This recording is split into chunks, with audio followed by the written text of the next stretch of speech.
South Africa's ruling African National Congress has just elected a new leader.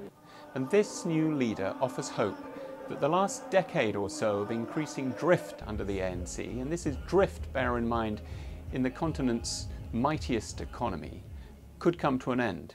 And it's just possible that under Cyril Ramaphosa, the new leader, South Africa will start to rekindle the dreams that were first unleashed by Nelson Mandela 23 years ago.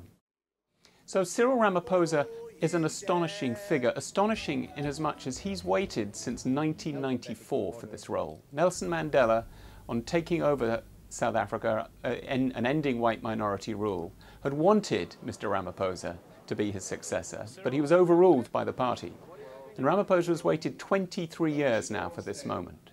So what does this mean for South Africa? Well, we should beware of thinking that Mr. Ramaphosa is just going to have a magic wand which will suddenly make South Africa a great dynamic economy and it'll kind of overturn all the massive problems that are partly the legacy of white minority rule and so on. No, he has a really, really tough task. But what he will bring with him is the hope of the many people in the ANC who are getting increasingly disillusioned by the increasingly corrupt governance of the outgoing leader of the ANC, Jacob Zuma. Jacob Zuma took over the party 10 years ago, took over as president of the country 8 years ago.